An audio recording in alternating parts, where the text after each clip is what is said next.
За сайн байна. Энэ хорооллын зохион байгуулагчид бас Монгол улсын их сургууль маш их баярлалаа гэж хэлмээр байна. Энэ итгэл англи хэл дээр байна. Гэхдээ би монгол хэлээр маш төвч дүгнэлт хиймээр байна. Гэхдээ миний монгол хэл тийм сайн биш ээ. Тийм учраас Oчларай бас гомштай овоо бид сайн мэдгүй. За, эдгээр яаж зүри.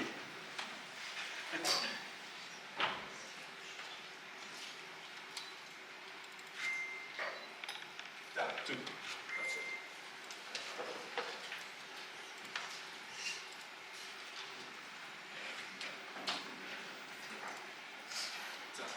Нүгдгээр нүүдэлчний тухай энэ нүүдэлчин нийгэм бол хачирхалтай онцгой нийгмийн төрөл гэсэн Эрдэнэ Европын үзэл байдаг. Гэхдээ түүхээс харахад Монгол Европын нийгэм улс төрийн системийн хоорондын жил төстэй зүйл их бий.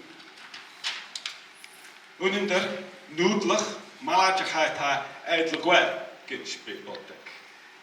Миний хувьдаар малаж ахвайн талаар ярихыг илүү үздэг.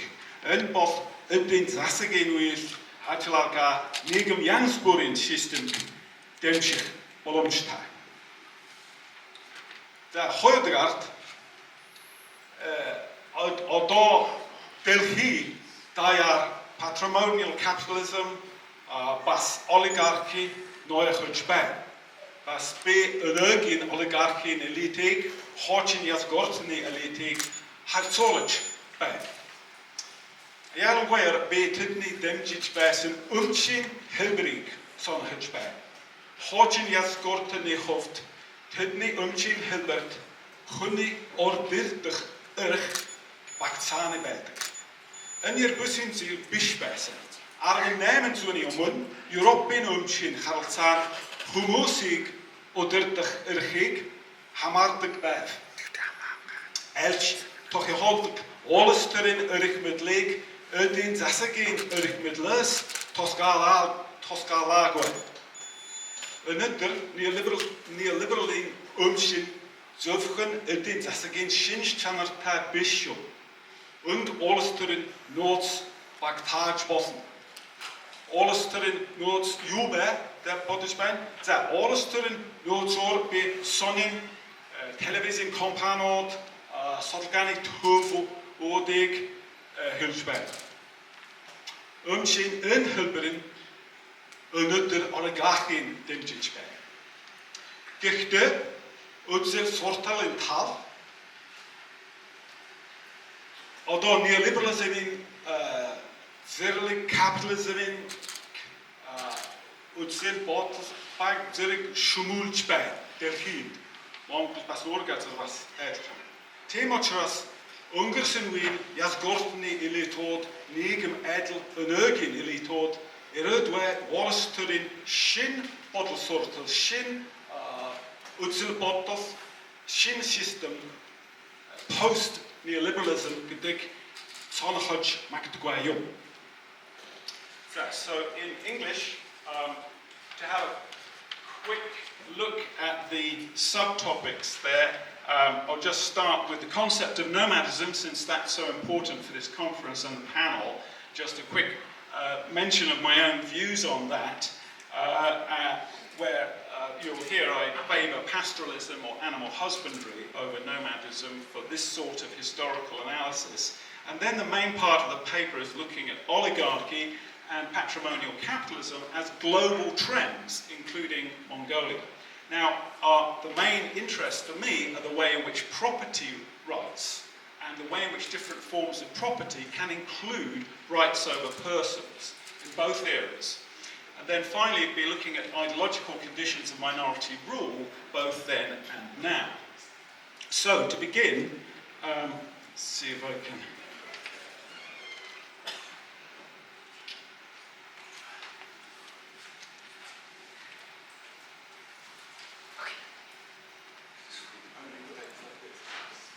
Okay, so to begin with, The figure of the nomad has long held a special place in classical Euro-American history, typically appearing as exotic members of the supporting cast in the grand story of civilization. Their most prominent roles were as barbaric warriors, like the indomitable Scythians of Herodotus, or as bloody-handed warlords. So Attila the Hun, Genghis Khan, and Tamerlane appeared as the great nomadic conquerors, testing the mettle of the civilizations they confronted or overwhelmed. Now, in social evolutionist thought,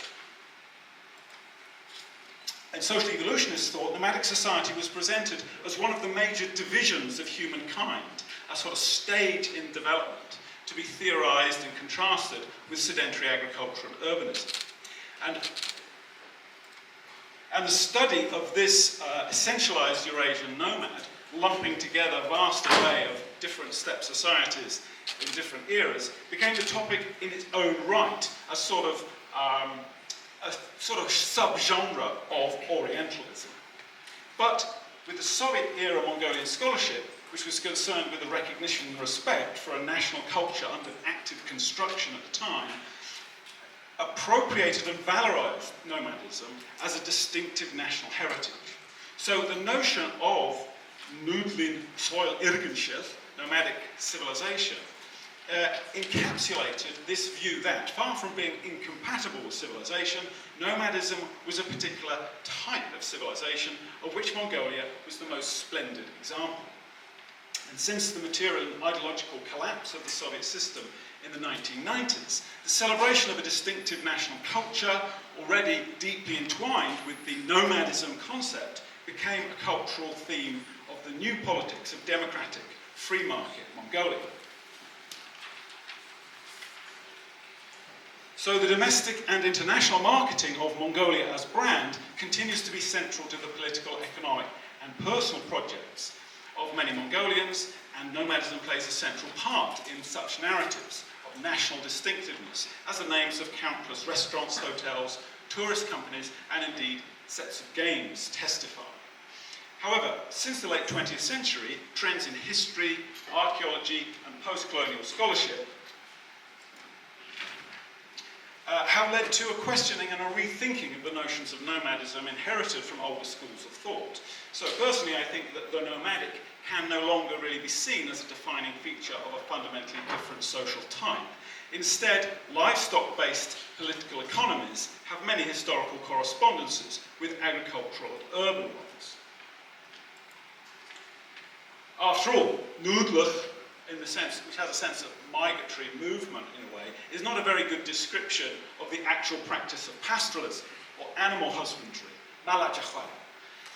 which as a system of production can support many different social and political systems. So in this paper I'll talk of pastoral or steppe political economy rather than the nomadic one.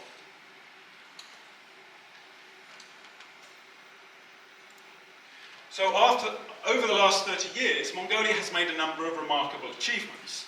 It has performed an impressive geopolitical balancing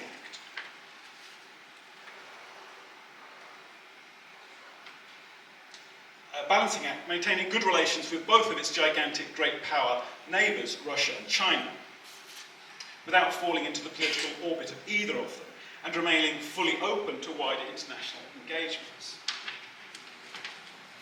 It has constructed and preserved largely intact the only functioning parliamentary democracy in the region without slipping into either autocracy or chaos. Despite its relatively small population, it has a sophisticated, educated, cosmopolitan elite that punches well above its demographic weight in terms of international recognition and influence. But Mongolia faces a number of challenges in the 21st century, in particular how to reconcile widening economic inequality with principles of democracy. And contemporary Mongolia is a strikingly unequal place. Between a quarter and a third of the population live below the official poverty line, up from virtually zero in the state socialist period. The growth of poverty has been accompanied by an extraordinary concentration of capital in the hands of a tiny minority. Over time, the Mongolian super-rich have come to own a staggering proportion of the nation's wealth. By 2017, for example, 99.6% of shares listed on the stock exchange were owned by around 5% of the total shareholders. The Mongolian super-rich emerged alongside the new parliamentary political system, and the two have remained entangled, giving rise to an order that has come to be described as oligarchy, the rule of the few. Real power and wealth, which was rumoured to have been monopolised by 200 super-elite families early this century, is said to be in the hands of fewer and fewer. Some have suggested just 30. The super-rich cultivate their links with political parties, buying the influence they need to protect their astonishing wealth. But before going on, it is important to remember what Mongolian oligarchy is not. These oligarchs are nothing much like the mythical Russian characters of the same name, quasi-criminal super-rich stooges of the autocrat. Mongolian oligarchs are essentially business tycoons who either are politicians themselves or have powerful links to the top political circles. And unlike Russia, multi-party parliamentary politics bedded down in Mongolia, creating a constellation of vested interests, supporting something like a two-party system that bears no resemblance to Putin's Russia. A well-educated public sphere of journalism and public critique thrives and strives, with occasional successes, to hold politicians and captains of industry to account. And with control of press and media split between the oligarchic supporters of rival parties, there is genuine ongoing public political debate and a continuous attempt to win voters over to particular individual politicians and their novel policy programs. Nevertheless, although they may be split into rival factions, rather than united under an autocrat, a tiny elite of rich and powerful families continue to occupy a commanding position in both economic and political life of the nation. So what then underlies this form of elite dominance? Well, the roots of Mongolian oligarchic capitalism lay in the new neoliberal property regime introduced since the 1990s, in particular a process by which the ownership of profitable operations and resources was acquired and concentrated. And a process which came to be described as the dishonest or unjust privatisation of property, which matches David Harvey's concept of neoliberal accumulation by dispossession, the, quote, corporatisation, commodification and privatisation of hitherto public assets. This was part of the shock therapy policies that Mongolia, like Russia, experienced in the early 1990s when the command economy was converted to a market capitalist one overnight. A few sectors such as mining remained profitable in the new economy, and from the outset the Mongolian government's privatisation programme presented opportunities to those with the right connections to gain controlling stakes in what was left of the former state enterprises and enrich themselves enormously. But this was not, however, a well-orchestrated or systematic transfer of wealth, but opportunistic and a faintly chaotic process by which most state officials ended up losing out, just as the public did. Ironically, perhaps for a nation that publicly rejected Marxism, capitalism in Mongolia appears to have obeyed Marx's natural law of the concentration of capital in the hands of a few. Rather than trickling down, permanent wealth in the form of ownership of assets has been sucked up to the top of an increasingly steep-sided economic pyramid. But Mongolia is far from alone in this. Indeed, it could be said to be on global trend. In his influential work, Capital in the 21st Century, Thomas Piketty argues that this century has seen the emergence of what he terms patrimonial capitalism. The progressive self-enrichment of the super-rich, Piketty argues, has led to a hyper-concentration of wealth. The result is that capitalism in the 21st century is dominated by inherited private capital rather than the wealth created by work, entrepreneurship, or innovation. This patrimonial capitalism is fast becoming the dominant form worldwide. International rankings of inequality give Mongolia a rather middling official Gini score, comparable with those of Europe and America, rather than the more radically unequal nations of the global south. As Piketty shows, however, in Europe and America, inequality has been increasing relentlessly since 1970, and now it approaches the levels found before World War I. So Mongolian capitalism can be seen as patrimonial in another sense too. Its roots lay in the opportunistic struggle over a form of national patrimony, the enterprises and resources inherited from the previous political economy and converted into private capital for the first time. Furthermore, Piketty's expression, patrimonial capitalism, draws upon Weber's use of the term patrimonialism to indicate the manorial, aristocratic ancien régime of pre-modern Europe. And Mongolia's super-rich have already begun to attract comparisons with the feudal aristocracy of the pre-revolutionary past. Journalists, for example, have described the 30 oligarchic families as having carved up the country into their own principalities, like the feudal grandees of old. Mongolian public culture still bears the imprint of the historical aristocratic culture, and this continues to shape aspirations, some value systems, and notions of good life. Some of the enthusiasms of the old noble class were retained in the state socialist state, to be revived in the 1990s as avenues for public display and personal prestige. Horse racing, for example, retains high status as a traditional sport, and the super-rich interest in racing has driven the prices of the best horses up to astonishing levels. Indeed, the notion of aristocratic descent has become attractive once more in the post-revolutionary era, and when Mongolians had to choose Ovogner or family names in 2004, a large proportion chose the aristocratic Borjigin name, although far more than can have actually traced descent in this way, since nobles accounted for less than 6% of the population in 1918. But to what extent does contemporary oligarchy really resemble pre-revolutionary Mongolia? Until the 20th century, the dominant form of oligarchy, or minority rule as we might think of it, in Inner Asia was aristocracy, ruled by an hereditary elite, as it was throughout Eurasia, including Europe. It is attested to the earliest descriptions of steppe society. The 3rd century BC Humnu Empire had an aristocracy composed of 3 families who governed their subjects using a military civil administrative system of decimal units. And these characteristics, aristocracy and decimal administrative units, persistently appear in steppe polities until the 20th century. The Orkhan inscription referred to nobility in the early Turk Empire of the 6th and 8th centuries, for example, and the Liaoshi describes the Khitan aristocracy of the 9th to 12th centuries. So the Borjigin Chinggisid nobility of the Mongol Empire followed in a long tradition of dynastic and hereditary elite rule.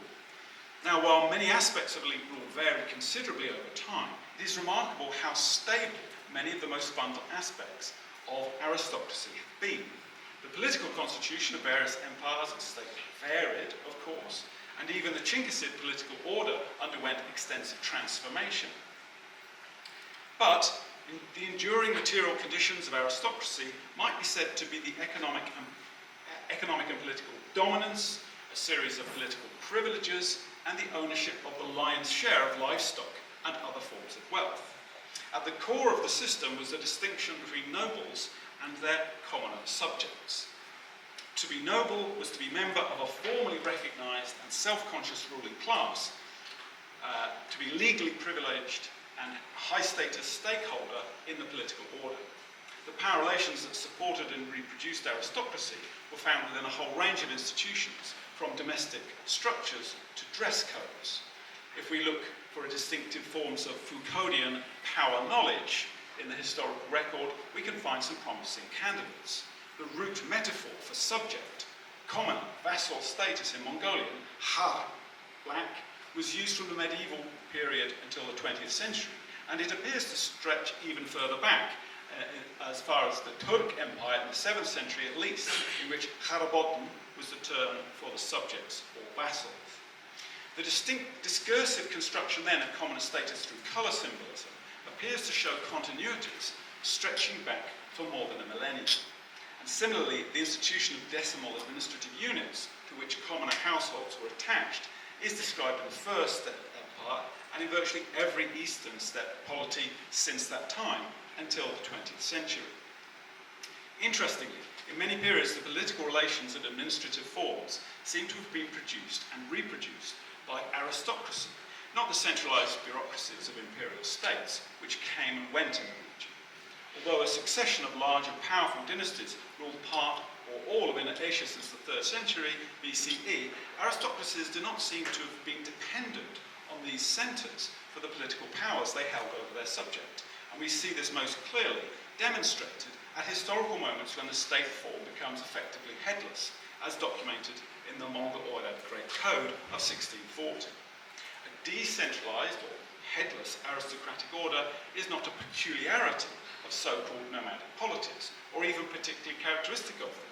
The Eastern steppe was ruled by centralized imperial dynasties for much, probably for most of its recorded history, and we find numerous examples of states without heads in other parts of Asia, such as the Ruthenian or Kievan Rus polity, post-Carolingian Francia, and many others. Even more common in the historical record are aristocratic orders with weak central authorities, often elected, in which it is clear that the power is distributed amongst the nobility. The Republic of Nobles of the Polish-Lithuanian Commonwealth was probably the best-known European example, but there were many others, both on and off the steppe. And what all these headless or weakly headed states demonstrate is that, as a political order, aristocracy does not depend upon a central power, or to be more precise, the aristocracy itself is composed of myriad sources and centres of authority, since some portion of the privileges of rule are dispersed into every noble body. In this perspective, dynasties and centralised states are the results of intra-aristocratic political relations that elevate a single royal or imperial house above their fellow nobles. But the foundation of both the centralised and decentralised state is the substrata of power formed by minority aristocratic rule over the subject majority. And this is not to say that the aristocratic appanages ruled by nobles were sacrosanct or immune from higher authorities. Appanages could be created and abolished by royal and imperial decree. But how might we examine this substrata of power and better explain this combination of change and stability within aristocratic governance over time?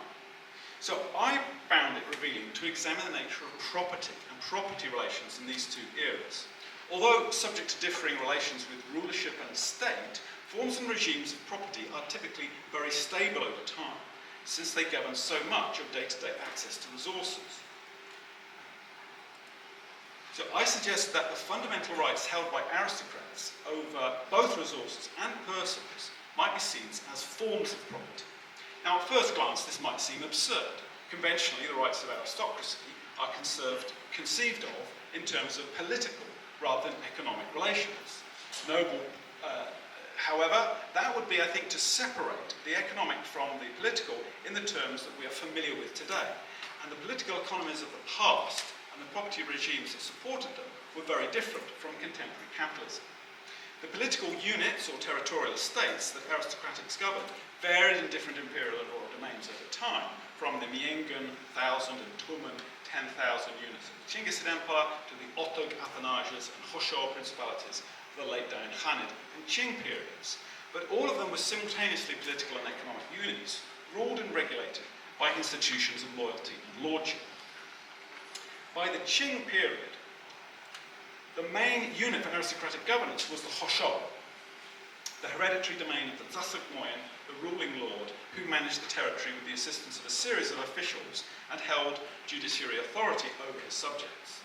In addition, there were the estates of the various senior reincarnate lamas, Khotoks, the most senior being the Jetsundamba Khotok. Now, the commoners were tied to their Hoshor district and required to render corvée service to local authorities. They can be divided into four categories of subjects: Khamjalik or Khariat, the personal servants of nobles and officials; the Art, Albat, the imperial subjects owing legal obligations to their lords; the Shevnar, the ecclesiastical subjects or church serfs; and Orth or Chovot, the slaves. Now, this last category appears to have been numerically quite small, but in theory, both nobles and commoners might own slaves. And of these, then, only the Baal slaves looked like private property in the sense that we're used to, subject to purchase and sale, and these could be owned by commoners as well as nobles. Property, then, appears to be a dead end when it comes to explaining the distinctiveness of aristocracy. But this would be to project our current notions of property back onto earlier eras, to assume what Han called the, quote, standard liberal model of property was somehow universal. In fact, the dominant contemporary concept of property, like the liberal market system that frames it, are relatively recent inventions, very much bound up with the emergence of capitalism. Ownership can be recognized as a variable bundle of rights with respect to various things, and these bundles were composed differently in different property regimes. Current conceptions of property reflect a global dominance of a very particular liberal notion that emerged in the 18th century alongside colonial mercantilism and commercial capitalism. In this scheme, property represents assets that are fully owned by legal persons such as individuals, states, or corporations. Owners are entitled to dispose of their property in any way they wish, excluding others from its use, for example, or selling it on the market.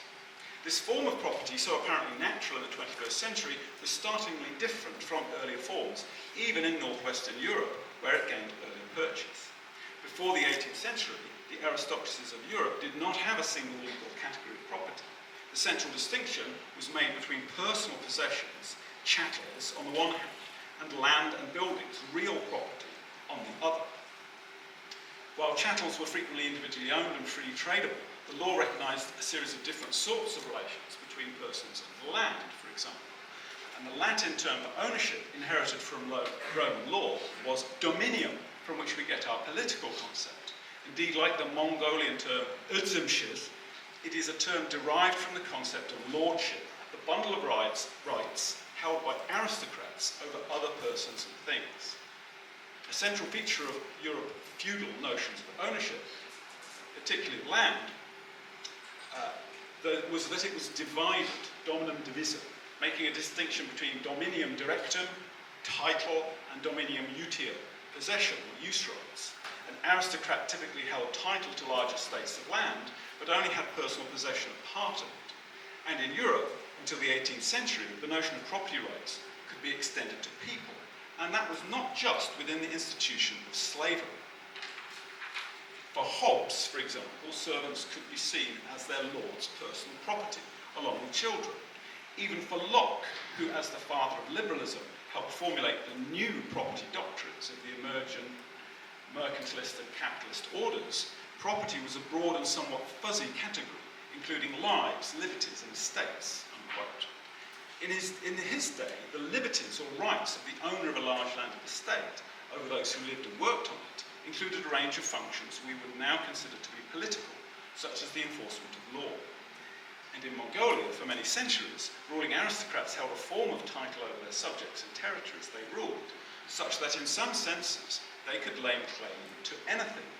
As Carpini noted of the Chinggisid nobles he encountered in 1246, quote, "Whatever the emperor and the dukes desire, however much they desire, they receive from their subjects property."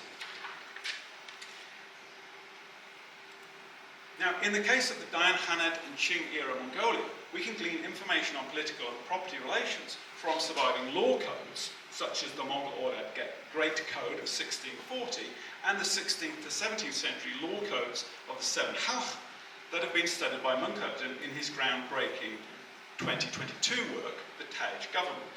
A striking feature of the Chinggisid law codes is the way in which subject households are listed along with other possessions belonging to nobles, so that they are indistinguishable from property.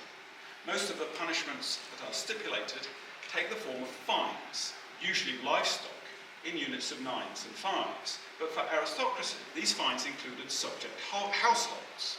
Section 8 of the 1640 Great Code, for example, reads, "If a great noble, goes to battle and flees from the enemy, 100 sets of armour, 100 camels, 50 households of people, and 1,000 horses will be taken." Indeed, the concept of property, unch, was used to describe the share of a ruler's domains, which were inherited by his sons as apanages, as in the Erdkuntosh, for example, describes it as such. So, in a very real way, both conceptually and materially, the Borjigin aristocracy held rights over their commoner subjects as a form of personal property. They could, and they did, give them away for various reasons, including donations to monasteries, and as inj, the property of a noblewoman that she brought with her on marriage, and was often translated as dowry. Again, the terminology used is revealing. In that 1640 Mongol Order code, you get specifications of both ud inj, inge in the form of goods and livestock, and human inge in the form of human subjects. Both humans and objects then were placed in a property category. Of course, the rights of aristocrats over their form of human property were far from absolute. The law codes stipulate fines for the arbitrary or illegitimate killing or injury of subjects, for example. But a central feature of the Great Codes is the protection of the rights of aristocrats over their subjects. Runaways who seek to flee from one household to another within a state must be returned. Since ownership always entails a bundle of rights, and different property regimes entail different sets of rights and restrictions, depending on the categories concerned. Now, this does not mean at all that all nobles held the same bundle of rights over commoners. The ruling lord, Zasagnoyan, held the fullest set with respect to his own principality. Depending on their rank, noble families possessed different numbers of hariat, retainers, or personal serfs, and depending on vagaries of family fortune, they might end up with very different numbers of livestock and other possessions. By the late Qing period, some nobles had become so poor that they had fewer livestock than some rich commoners. But that was not the point. The point was that all nobles were members of the class who were able to own such assets, that is, the feudal rights over commoners, along with high status, legal privileges, and so on. Now, looked at this way, John Locke's insight that the primary purpose of the state is the preservation of property gains a new relevance. The aristocratic dynastic states of Mongolia, just as in Europe and elsewhere, can be seen to be organised so as to protect the fundamental property of aristocratic privilege over commoner subjects. All right, so fair enough, but what about the ideological conditions of aristocracy? Well, paternalistic authority was a central value in the system.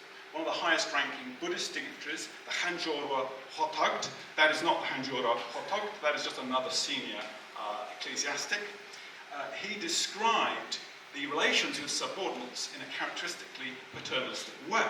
He said Buddhist rulers looked upon their subjects as their children and their grandchildren, and Aberl and other subjects have similar sorts of descriptions of these kinds of relationships. So Franz Larsen, a Swedish missionary who was granted the title of Gum, or Duke, by the Khan in 1920, wrote that the vast majority of noblemen were, quote, just rulers. But then, invested as he was in the old regime, we can detect a certain rose-tinted view of hierarchy of his time. So Larsen wrote, for example, quote, when we ride through the country, the people of the state whom pass dismount and kneel while we ride by. But aside from this formal courtesy, there is a genial democratic comradeship between the rulers and the people. Personally, I'm not entirely convinced that such a bucolic sentiment was shared by all those early commoners. But nevertheless, something of the normative framework of that era can be seen in the use and meaning of the term udsen. And as such, this term indicates relations of loyalty and obedience which could apply to a series of social scales, from the imperial, Udsen Khan, Qing emperor, to the domestic, Gurun Udsen, that is host or household head. The duties and obligations subjects owed to their lords and ultimately the emperor were metaphorically modelled on those of the household. In a Foucauldian sense, the relation of power contained in the notion of Udsen could be seen as, quote, the concrete changing soil in which the sovereign's power is grounded, the conditions that make it possible to function. Proprietorial authority was so central to the notion of social order that to be masterless was to be wild and chaotic. So the term utsnugwe pathos, literally a situation without an Udsen, means something like anarchy. And this logic also applied to the spiritual world. The Gadzrin Udsen was a title for the Savdug local deities of territories and environments. But the ideological conditions, or if you like, the discursive regime of Borjigan Buddhist aristocracy was very different from the ideational spectrum of contemporary Mongolian public culture. And the new elite of today must contend with the legacy of state social populism, as well as the more recent ideological imports of neoliberalism, technocracy, and so on. The idea that certain people should inherit some sort of formal privileged status is repugnant in most versions of neoliberal ideology, which, born as it was in the revolt of the commercial classes against aristocracy, generally includes some claims to meritocracy. But since the new notion of property relies on a distinction between the economic and the political. The inheritance of relations of ownership seems quite natural. But there are other features of 21st century ideology that set the parameters and conditions of political thought, and that transcend even elite interests, I think. In this respect, they are perhaps more comparable to the supreme place of Buddhism in pre-revolutionary times. I'm talking about two deeply embedded values in Mongolian public culture, both with roots in the state socialist past. One is the notion of development, hukchif, an overriding concern with economic progress, a drive to catch up with notionally more dependent states. With the collapse of the Soviet vision of progress, the post-socialist political establishment adopted neoliberalism largely because it seemed to offer a more effective path to development after the communist version had apparently run aground. The other cardinal public value is national interest, particularly the protection of national sovereignty and independence. This too, in a way, had its roots in the gigantic Soviet-style nation-building programs of the past. But in the post-socialist period, they morphed into something more explicitly like other forms of nationalism, since it fitted with triumphalist narrative of historical progress towards full independence from being a subject territory of the Qing Empire and then a Soviet satellite. This notion of national interest, the good of the Mongol people, Aristocratic, as a whole, remains a touchstone of political legitimacy, just as it did in state socialist times. This particular variety of nationalism that Mongolia developed might be termed notokism, the public virtue of loyalty to the homeland, notok, that runs from top to bottom of Mongolian public culture. And it is a standard by which even the super-rich can be held to account. So the politicians said to be these oligarchic circles have not been able to rest safe and secure in their positions. For decades, endless rounds of investigation of corruption amongst senior politicians uncovered one scandal after the next, deepening public cynicism towards the political class. Indeed, public critique of oligarchy opened the way for Mongolia's flirtation with populist politics, which in characteristic 21st century style appeared from the maverick right rather than the more traditional left of party politics, in the form of former President Haltmargin Bartolik or Jenko. And indeed, although President Khulsuk, the current president, appears to be more a product of the wider political party establishment, he has kept some of the same populist styling of his predecessor. So, the result has been an exposed super-rich elite, fearful of the state, anxiously attuned to party politics, so as to anticipate and hopefully ward off possible attacks by political opponents in charge of state apparatus. So to conclude, what, if anything, has been learned by comparing the property regimes that support elites in the pre-revolutionary and neoliberal eras? Well, of course they're very different. But first, it draws our attention to the naturalization of the particular, in retrospect rather peculiar, systems of privilege in both eras. In the era of aristocracy, it was commonsensical that nobles should have personal rights over their common subjects, just as today the rights of individuals over resources categorized as private property goes unquestioned. These sorts of direct property rights over other human beings seem entirely unlike contemporary forms of ownership at first glance. The neoliberal property regime extends only to objects deemed economic, after all. But perhaps the most important object of ownership in the capitalist order is the company, which includes not only material or immaterial assets, but also the economic livelihood of any number of employees. Of course, workers are not tied to their workplaces in the ways that the art serfs were tied to theirs, but their labour, indeed their right to engage in economic activity within that setting, is owned by another. Indeed, we can see that neoliberal property does not just include strictly economic assets, but includes what we might call political resources. Broadcasters, media companies, newspapers, think tanks, sometimes even political parties can be owned by individuals of sufficient wealth in countries across the globe. These are, to be sure, very different from the political resources of the aristocratic age, but they nevertheless do bundle together wealth and power in ways that allow them to be concentrated in the hands of a small minority. But there's no reason to suppose that this patrimonial capitalist political economy cannot change, or oligarchs themselves. The oligarchs may be Tursen to the Bunten, as it's called, billionaires born from the state, but this entanglement works both ways. Many of the super-rich share a concern with national development and with the general public good, and are keen to be near the forefront of global trends.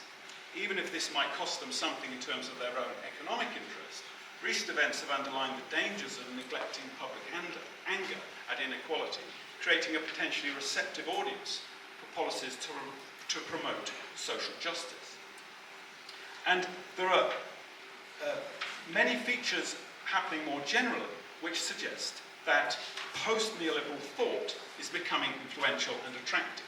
America, for example, under the Democratic administration, has become increasingly interested in pursuing and exploring the notion of post-neoliberal policies and alternatives. So, in the 20th century, Mongolia has twice been propelled into new political economies. First, Soviet-style state socialism, and then a wild or patrimonial capitalism driven by modernist visions of national progress. And 21st century, Mongolia is a much more wary, more disillusioned place. But the enduring public values of economic development and national sovereignty continue to underpin visions of the good life and the politics that spring from them. And it suggests that the oligarchic elite may themselves be curious and interested in exploring alternatives to and developments of the existing, clearly imperfect, oligarchic, patrimonial capitalist order. Thank you.